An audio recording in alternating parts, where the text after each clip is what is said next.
আওয়ামী লীগ সরকারের পতনের পর থেকে বাংলাদেশ ভারত সম্পর্ক যতটা তলানিতে গিয়ে ঠেকেছিল, বিএনপি সরকার ক্ষমতায় আসার পর এখন পর্যন্ত সেরকম তিক্ততা দেখা যায়নি। নির্বাচনের পর বিএনপি নেতা তারেক রহমানকে বাংলায় অভিনন্দন জানিয়ে টুইট করেন ভারতের প্রধানমন্ত্রী নরেন্দ্র মোদি।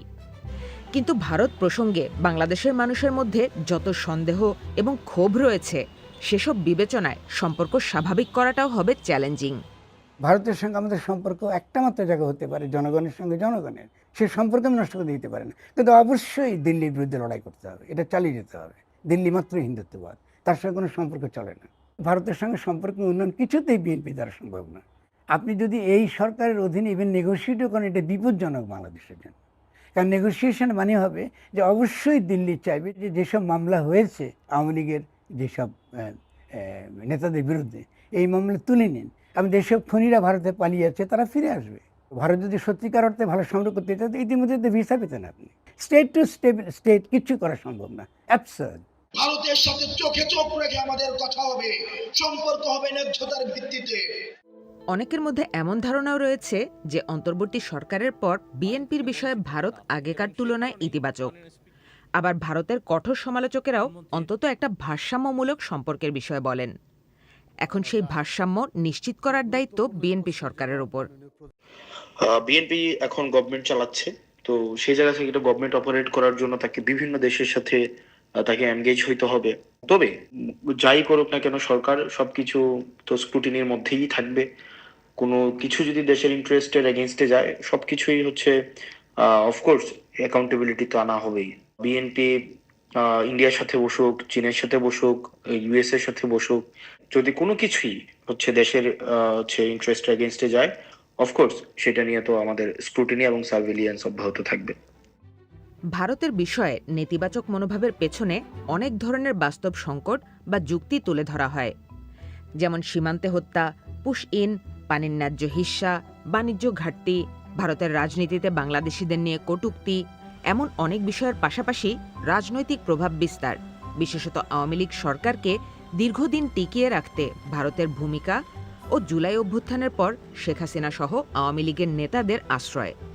এ বিষয়গুলো নিয়ে অন্তর্বর্তী সরকারের সময় দুই দেশের সম্পর্ক অনেক বেশি তিক্ত হয়ে ওঠে।